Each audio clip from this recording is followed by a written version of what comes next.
Hi there, I'm Joshua Hinlin at the Masterpiece Gallery in the Lego House, and today I'm joined by Bruce Lowell, and he has some of his incredible creations on display here at the Masterpiece Gallery. So if you want to take us through some of these builds you've got here, Bruce, and kind of what you were able to put on display. Sure.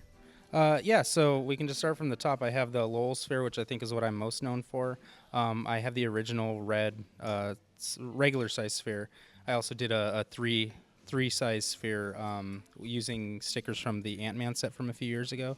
It was always kind of a fun idea for me to build it bigger, but when they made that sticker, I decided that's really what I when I had to do it. So that I figured I needed to show that. Aside from that, it's just a random collection of some of the stuff I built over the years. So I have my Shure microphone, which I'm sure you can appreciate. Yes, I very much like that. I have a stapler, which I actually borrowed the design for the staples and the slope that actually punches them down from Jimmy Fortell. I designed the stapler myself, but those are the two key elements that really got me started on making my own version. Next to that, we have Proto Man, which is a pretty recent build. I did that around November of 2017, last year. That's been on my bucket list for a long time, and finally got motivated to do that. That's inspired by the art style of Moko, Japanese builder. He's one of my inspirations, so I wanted to build something that... One of those crazy talented Japanese builders. Yeah, absolutely. So I was definitely inspired by him, and then it's just a build from Mega Man that I wanted to do for a while. In front of him we have the Oscar Mayer Wienermobile, which is using the Lowell sphere design. I built that about 7 years ago now. That's always been a popular one. I've seen it duplicated by a lot of builders, so I figured that would be a good build to bring out here. On the front here we have pretty much a selection of children's toys or stuff that's related to kids. Now that I have kids, it really makes sense to build a lot of that. You got all the real life versions of these things in your house. Yeah, pretty much, except the Gumball Machine. I wish I did. So we have the Corn Popper. Again, just a child's toy that I was inspired when I had kids. The bead maze, which is still one of my favorites, just to see the flex tubing being used and piped through the entire build. Also, just the amount of colors I was able to get on that. I always like looking at that. The Gumball Machine is also another pretty recent build. It's inspired by the Jurassic World sphere pieces. Okay. I have a radio flyer wagon, which I currently don't have one for my kids, but I had one when I was a kid, so that's what inspired that. And then Mr. Potato Head from specifically the one from Toy Story. Again, it's just I think a toy everyone's had in their childhood, so it made sense to try it. Also using the sphere design on that.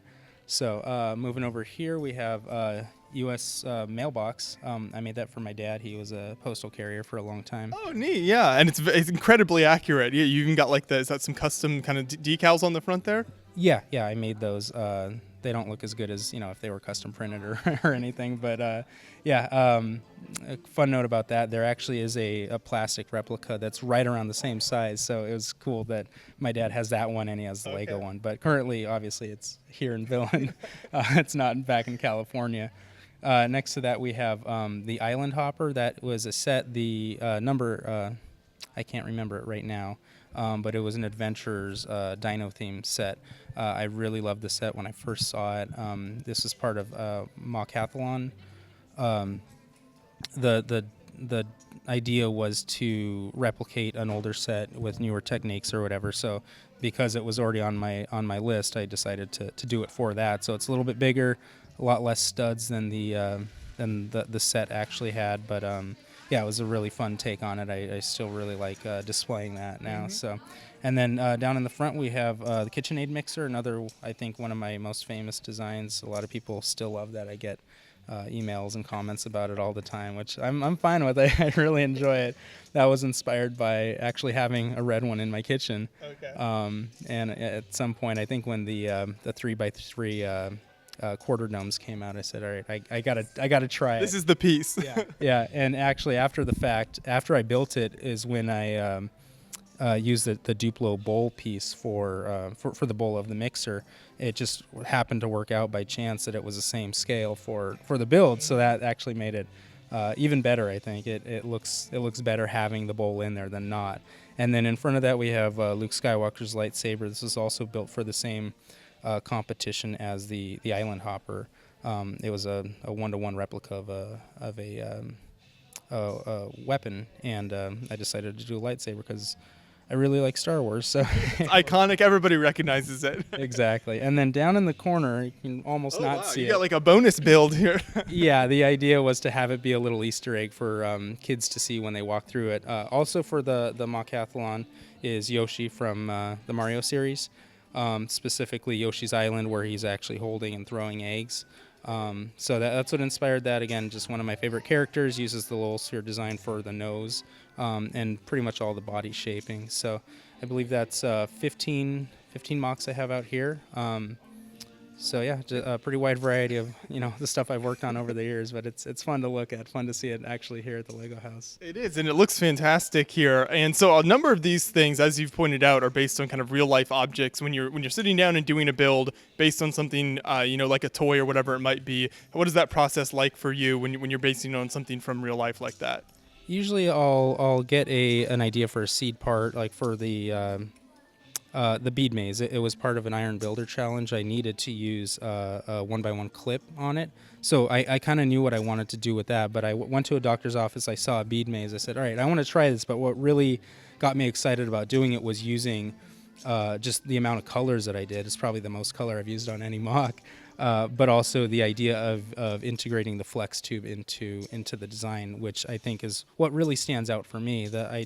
I would say that the rest of the design is basic enough or simple enough, but it really just being able to flex the tubes around each other on top of it really is what drove me to want to build and to finish it. Okay. Yeah, So- that makes sense. And then right at the beginning, you mentioned the Lowell sphere there. Obviously, a very influential design with the number of builds over the years that have kind of been influenced by that and used that as part of the build. So how old is that design now? How long ago did you come up with that? The core of it was about 15 years ago. I think I finally posted it as, I didn't call it the Lowell sphere, I called it the 6.8 stud diameter sphere. So you should have just named it after yourself right from the beginning. Exactly. Anyway, that's what I called it. That was about 2004, so 14 years ago, even though the initial design was, I built it at a convention the year before. And then, in the years after that, it was popularly named the Lowell sphere. I won't take credit for that, but it's a lot easier than the 6.8 stud diameter sphere. Rolls off the tongue a little bit better. Exactly. Yeah. But so, you mentioned how almost 15 years now since you did that and that you've kind of been a part of the community. So what's that like with that history in the community, coming to the Lego house and seeing what they've done here? What's been your, thoughts on the Lego house so far?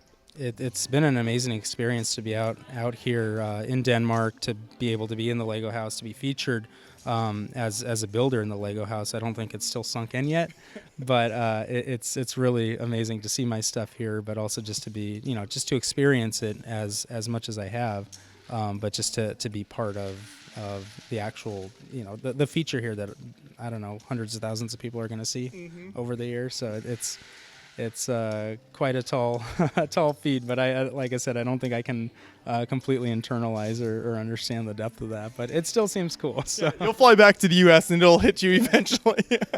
But these builds will be here for the next year, so until like September 2019, something like that, roughly. So they'll be here for a while if people want to come check them out in person. absolutely, yeah, they'll be here for about a year, like you said. So whoever comes through can obviously see them. So There you go. Well, it's a really impressive collection. I'm so glad you were able to put these on display. Congratulations. This is a great place to display among all these talented builders. So I appreciate you chatting with me. Thank you. thank you.